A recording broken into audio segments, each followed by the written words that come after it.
Kasako Media, tunaangazia maisha, tunaandika kesho.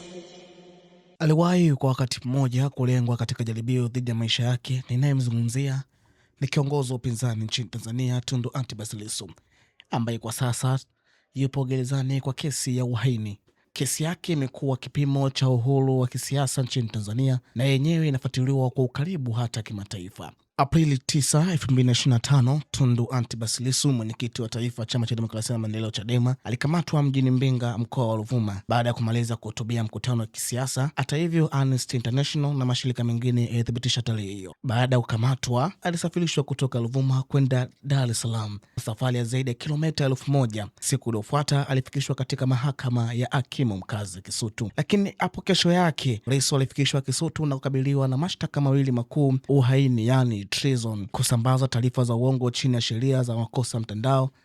Mashtaka ya uhaini yalihusishwa na kauli alizodaiwa kutoa kuhusu uchaguzi wa mwaka 2025 na wito wa wananchi kupinga uchaguzi bila kufanyika kwa mageuzi ya uchaguzi. Jambo muhimu ni kwamba hakuruhusiwa kujibu au kupokea kwenye shtaka la uhaini katika hatua hiyo, kwa sababu suala hilo lilihitaji mahakama yenyewe na mamlaka husika. Kwenye shtaka la taarifa za uongo likana mashtaka hayo. Uhaini ni miongoni mwa makosa ambayo chini ya sheria inayotumika Tanzania hayana dhamana. Hivyo hata pale ambapo mashtaka mengine yalikuwa yana uwezekano wa dhamana, shtaka la uhaini liliendelea kumweka kizuizini. Hapa ndipo kesi ilipoanza kuwa na muda mrefu.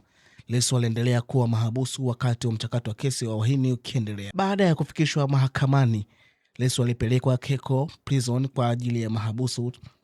Taarifa iliyowasilishwa kwa Umoja wa Mataifa inaeleza kuwa tarehe 19 Aprili 2025 alihamishiwa Ukonga Maximum Security Prison. Taarifa hiyo pia inaeleza madai kuhusu mazingira ya kifungo, ikiwemo kuwekwa peke yake na vikwazo katika baadhi ya ziara.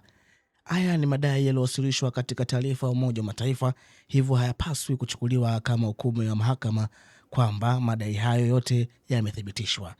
Katika miezi iliyofuata, kesi iliendelea kupitia hatua mbalimbali za kimahakama. Kulikuwa na mabishano kuhusu namna ya Lissu kufikishwa mahakamani, ikiwa ni pamoja na matumizi ya video linki dhidi ya mahakama kutaka uwepo wa physical.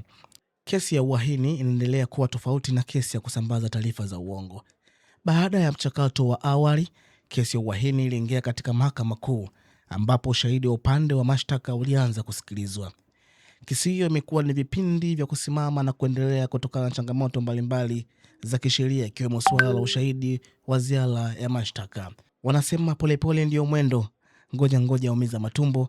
Ndicho kilichotokea mwaka 2026. Kulikuwa pia na mzozo kuhusu ushahidi ambao upande ulitaka kuongeza.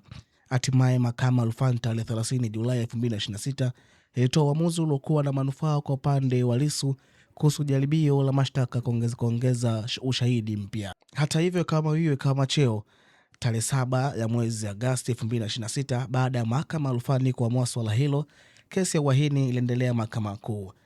Tarehe 10 Agosti, ACP Amini Mahamba, ambaye alikuwa mpelelezi mkuu wa kesi, alitoa ushahidi mbele ya jopo la majaji watatu. Hii ilikuwa hatua muhimu kwa sababu upande wa mashtaka uliendelea kuwasilisha ushahidi wake kuhusu namna alivyoandaa kesi dhidi ya Lissu. Ilipofika tarehe 21 Agosti mwaka 2026, ndio hatua muhimu ambayo ilichukuliwa zaidi na mahakama, ambapo walisema Tundu Antipas Lissu, mahakama kuu iliamua kwamba Lissu ana kesi to answer, yani kesi ya kujibu kwenye shtaka la uhaini. Maana yake ni kwamba baada ya kuangalia ushahidi uliowasilishwa na upande wa mashtaka na hoja za upande wa Lissu katika hatua hiyo, mahakama iliamua kuna msingi wa kumtaka Lissu aingie katika hatua ya kujitetea. Hii sio hukumu kwamba Lissu amepatikana na hatia, hapana. Ni uamuzi kwamba kesi inaendelea na Lissu sasa atatakiwa kuwasilisha utetezi wake. Kwa taarifa tulizozipata hadi leo tarehe 24 Agosti 2026, Lissu bado yupo kwenye mchakato wa kesi ya uhaini.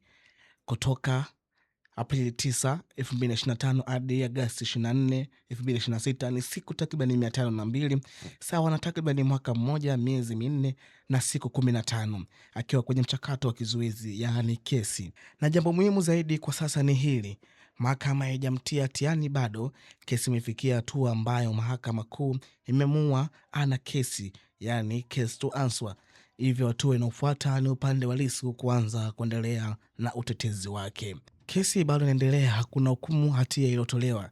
Nimeangalia pia taarifa za hivi karibuni kabisa kesi hiyo. Taarifa ya Agosti 21 ndio inayotoa picha ya hatua iliyofikiwa kwa sasa. Aliyekusomea makala hii ni mimi Yese Mlongecha Yese.